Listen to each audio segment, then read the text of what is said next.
नमस्कार, मी सुप्रिया. महाराष्ट्र कॉलिंगमध्ये आपलं मनापासून स्वागत. मित्रांनो, जेव्हा आपण एखादं घर विकत घेतो किंवा ज्या घरात आपण राहत असतो ते घर वास्तूच्या दृष्टीने सुदृढ असावं असं प्रत्येकाचं स्वप्न असतं. म्हणूनच काही सोपे उपाय घरच्या घरी केल्यानं तुमची आणि आपल्या सर्वांचीच वास्तू सुखदायी, आरोग्यदायी आणि आनंदमयी होऊ शकते. म्हणूनच आज आपण वास्तुदोषावरील घरगुती साध्या सोप्या उपाययोजना याविषयी डॉक्टर मकरंद सर देशमुख यांच्यासोबत चर्चा करणार आहोत. सर, महाराष्ट्र कॉलिंगमध्ये आपलं मनापासून स्वागत. सरांनी वास्तुशास्त्र या विषयावर PhD केलेली असून सरांचा वास्तू तथास्तू हा रजिस्टर्ड ट्रेडमार्क आहे. तसंच सरांनी भारताबरोबर 16 देशांमध्ये वास्तू कन्सल्टन्सी देखील दिली आहे. तुम्हाला जर आजच्या विषयासंदर्भात काहीही प्रश्न किंवा शंका असेल तुमच्या मनात, तुम्ही आम्हाला जरूर फोन करा. त्यासाठी आपला क्रमांक स्क्रीनवर सध्या फ्लॅश होतोय. आमचा क्रमांक आहे 022 6684 3333. सर, वास्तुशास्त्र हा एक खूप मोठा विषय आहे, खूप वास्ट विषय आहे. खरं तर आपल्या प्रत्येक भागामध्ये आपण असा विचार करतो की प्रेक्षकांपर्यंत या सगळ्या गोष्टी पोहोचाव्यात आणि जास्तीत जास्त पोहोचाव्यात. पण खरं तर आपल्याला दरवेळेला वेळ कमी पडतो आणि आपण तो विषय पुढे घेऊन जातो. सर, एक तुम्ही वास्तू स्पेशलिस्ट आहात, इतक्या वर्षांचा तुमचा अनुभव आहे. पुन्हा बाहेरच्या देशांमध्ये तुम्ही वास्तू कन्सल्टन्सी दिलेली आहे. तर एक साध्या सोप्या भाषेमध्ये वास्तुशास्त्र म्हणजे नेमकं थोड्याशा साध्या भाषेत एक आपल्या प्रेक्षकांना कळेल की नेमकं काय, थोडंसं समजावून सांगा. वास्तुशास्त्र म्हणजे आपल्या घर निसर्ग नियमानुसार कसं असावं याचं शास्त्र आहे. बरोबर. निसर्ग, आजूबाजूचा परिसर, दिशांकडून येणारी शुभाशुभ ऊर्जा यावरती आपलं घर सगळं आहे. आणि आजचा जो आपला विषय आहे त्या विषयामध्ये हे वास्तूमध्ये जर दिशांचं संतुलन बिघडलं तर वास्तू दोष निर्माण होतो. निसर्ग नियमानुसार जर घर नसेल तर वास्तू दोष निर्माण होतो.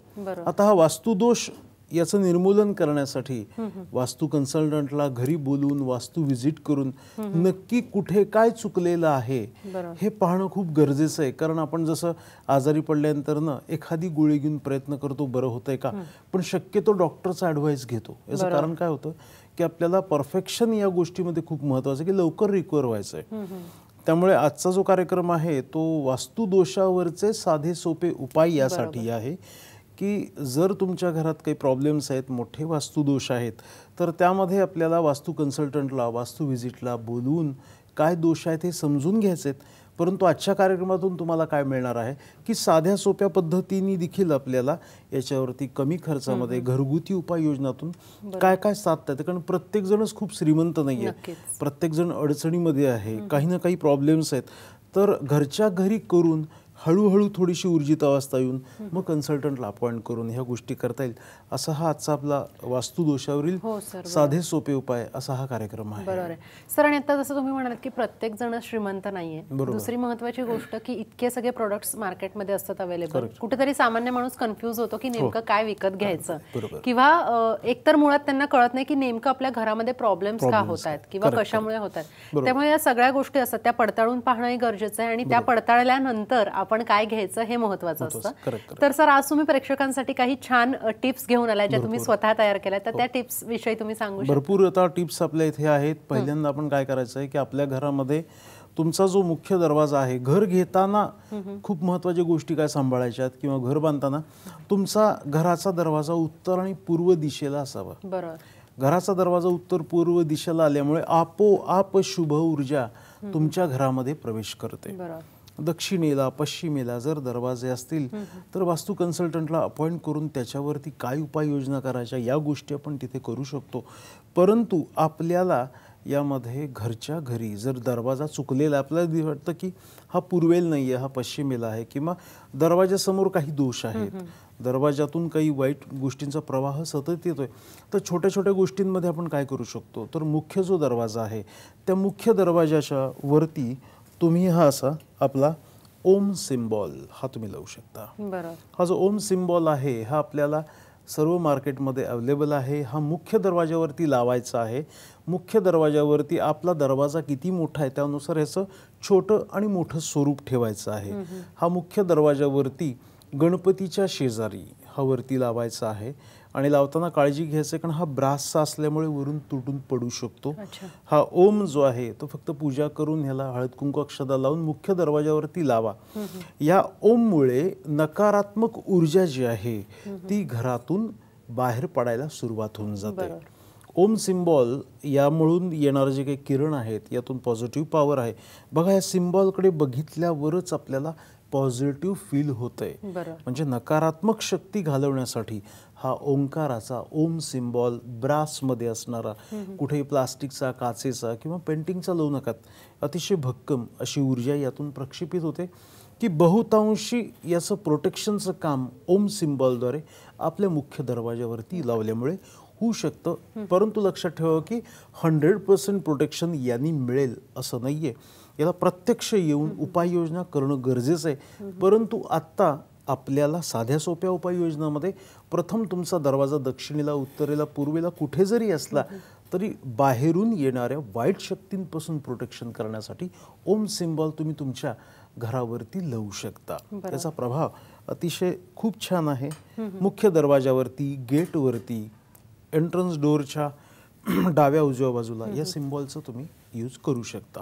बरोबर. सर, ज्या वेळेला आपण वास्तूचा विचार करतो त्यावेळेला महत्त्वाचा घटक आपल्या घरामधला असतो तो म्हणजे दरवाजा. कारण आपण तिथून एंटर होतो आणि तिथून आपलं घर सुरू होतं. त्यामुळे दरवाजा पाहायला गेला तर खूप महत्त्वाचा ठरतो. तर मग अशा वेळेला सर दरवाजावर नेमकी कोणती शुभचिन्ह लावावीत आणि कोणती लावू नयेत? कारण अनेक घरांमध्ये आपल्याला पाहायला मिळतं की एंटर करताना दरवाजावर खूप चिन्ह लावलेले असतात किंवा मग काही घरांमध्ये काहीच नसतं. तर नेमकं हे जे कन्फ्युजन आहे थोडंसं मी आता तुम्हाला त्याच बाबतीत बोलतो की हा जो तुमचा मुख्य दरवाजा आहे ना, तो मुख्य दरवाजा म्हणजे चेहरा आहे आपला.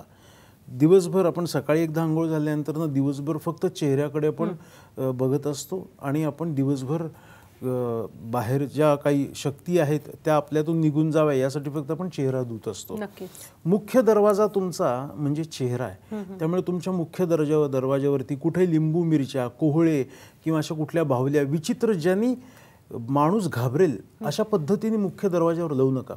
कारण शुभशक्ती, शुभ ऊर्जा जेव्हा तुमच्या घरात येते तेव्हा तुमचा जो दरवाजा आहे तो अतिशय आकर्षक हवा आहे. कुठे राक्षसाची तोंड लावली आहेत, वाघाची तोंड लावली, अनेक प्रकार पाहायला मिळतात. देवदेवतांची चित्र देखील मुख्य दरवाजावरती लावू नयेत.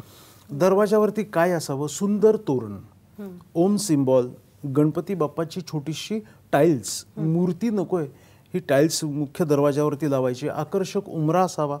मुख्य दरवाजाच्या बाहेर रांगोळी काढलेली असावी. एखाद्या बांबूट्रीचं झाड किंवा तुळस, एक पाय पुसणं. याच्या व्यतिरिक्त तुमच्या दरवाजामध्ये आत बाहेर कुठले अडथळे पण नको आहेत. अतिशय आकर्षक, बाहेरून बघितल्यानंतर ना बाहेरच्या कोणत्याही व्यक्तीला तुमच्या घरात जावं वाटेल अशा पद्धतीने घराचा मुख्य दरवाजा पाहिजे. तर बघ, आपण बऱ्याच वेळेला असं होतं की बाहेरूनच ठरवतो नको यांच्या घरात जायला, आणि त्या अशा ठिकाणी असं होतं की दरवाजा बघून वाटतं की ह्या घरात जायला पाहिजे. तुमचं नाव तिथं हवंय, गणपती बाप्पाची टाईल्स, ओम सिम्बॉल, एखादं स्वस्तिक, त्यानंतर ना मुख्य दरवाजावर तुमची नेम प्लेट, त्याचा नंबर, याच्या व्यतिरिक्त काही ठेवू नये. कारण शुभद्वार, महाद्वार जे आहे जितकं आकर्षक, सिंपल, सोबर असेल तेवढी तुमच्या घरामध्ये जास्त शुभ ऊर्जा मिळणार आहे. नकारात्मक आणि ज्या गोष्टी बाबतीत तुम्हाला शंका आहे, ज्या बाबतीमध्ये तुम्ही घाबरताय, असे कुठलेही सिंबॉल दरवाजावरती नको आहेत. याचा फायदा स्वस्तिक चिन्ह देखील खूप फायदेशीर आहे, जसं ओमच्या बाबतीत मी तुम्हाला सांगितलं. बरोबर. सर, आपण या चिन्हांविषयी अधिक माहिती जाणून घेऊयात, पण त्याआधी आपण घेणार आहोत एक छोटासा ब्रेक. तुम्ही कुठे जाऊ नका, पाहत राहा महाराष्ट्र कॉल.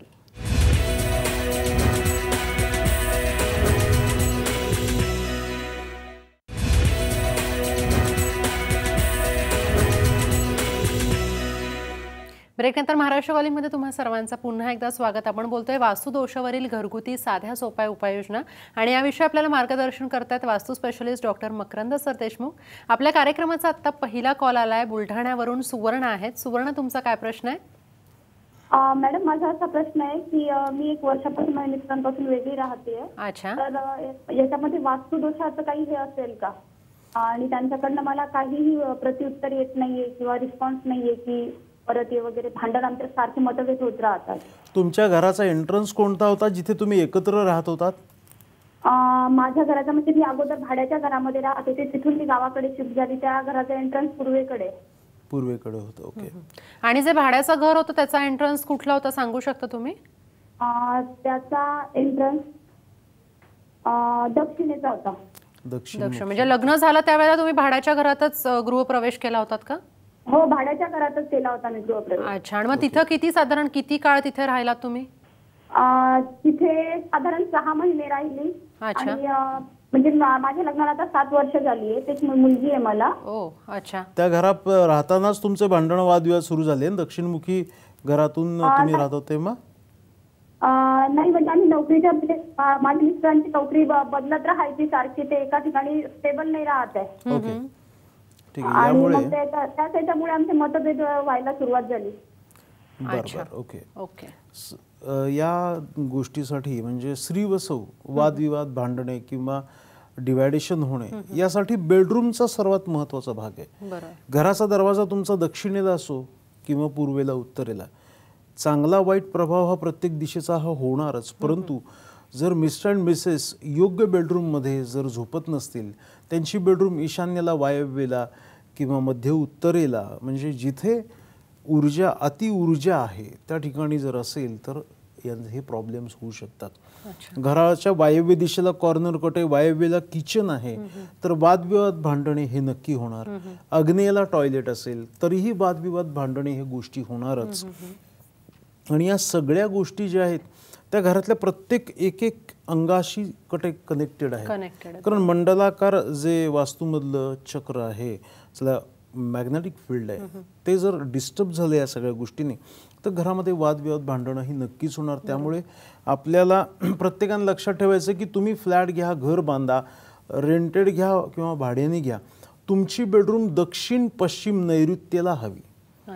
बेडरूम वायव्य दिशेला मुलांची, आजी आजोबांची, लहान मुलांची चालेल, पण तुम्हाला सुखसमृद्धीदायक आयुष्य जर मिळवायचं आणि सगळं टिकून ठेवायचं आहे, स्त्री व सौ या दोघांचंही जे काही एकत्रीपणा आहे तो आयुष्यभर जपायचा असेल तर नैऋत्येची बेडरूम खूप महत्त्वाची आहे.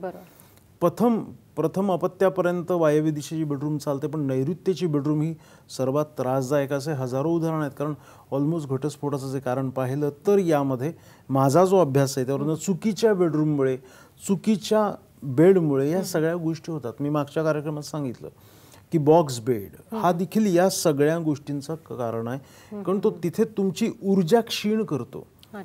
ऊर्जा क्षीण झाली की तुमची चिडचिड, वादविवाद, हेल्थ प्रॉब्लेम्स वाढतात. त्यामुळे तुमच्या झोपण्याची जागा कुठे आहे, रात्रीचे 8 तास तुम्ही कुठे झोपता आणि आजूबाजूचा कसा परिसर आहे यावरती सगळं अवलंबून आहे. त्यामुळे वास्तू कन्सल्टन्सी करूनच आपल्या घरामध्ये काही चुकलेलं नाहीये ना हे नक्की बघितलं. बरोबर आहे. पण सर आता खरं तर आता जसं आपल्याला सुवर्णताईंनी बुलढाण्यावरून फोन केला आणि त्यांचं म्हणणं आहे की 7 वर्ष झाली आहेत लग्नाला, त्यांना आता पदरात मुलगी आहे आणि असं जेव्हा होतं त्यावेळेला कुठेतरी लहान मुलं खूप सफर करतात या सगळ्या गोष्टीमधून, कारण त्या सगळ्याची झळ त्या लहान बाळाला बसते. तर आता त्यांचा जो प्रश्न आहे की नवरा पुन्हा परत येईल किंवा पुन्हा एकत्र राहायला लागतील, कारण त्या नवऱ्याकडून काहीच रिप्लाय येत नाहीये. तर आता त्यांनी साध्या सोप्या अशा काय साधारण उपाययोजना कराव्यात जिथे ते आता राहतात, वास्तव्य करतात? त्या दोघांनी पत्रिकेसाठी नाव नोंदवा माझ्या ऑफिसला. पत्रिकेवरून आपण पाहूयात स्त्री व सौ की नक्की हा प्रॉब्लेम कशामुळे घडलेला आहे आणि या गोष्टीचं कायमस्वरूपी त्या अपत्याच्या दृष्टीचा विचार पहिल्यांदा करणं महत्वाचं आहे. कारण त्या बाळाची त्यात काही चूक नाहीये.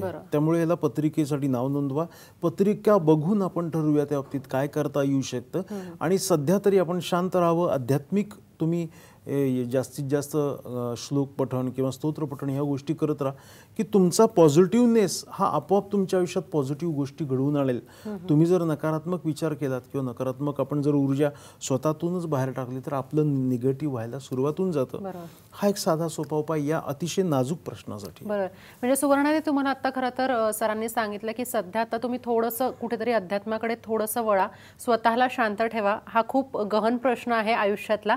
तुम्ही सरांकडे जाऊन तुमचे जे काही तुमचे प्रश्न आहेत तुमच्या पत्रिका दाखवा, त्यानुसार तुम्हाला उत्तरं मिळतील त्याचे. कारण आता तुम्ही कोणत्या घरात वास्तव्य करताय हे मुळात आपल्याला माहिती नाहीये, तुमच्या घराची दिशा माहिती नाहीये. त्यामुळे सध्या आता सर आपल्याला त्या प्रश्नाचं उत्तर अगदी व्यवस्थित नाही देऊ शकत आहे, पण तरी सुद्धा तुम्ही सरांकडे जाऊन तुमचे प्रश्न सोडवून घ्या.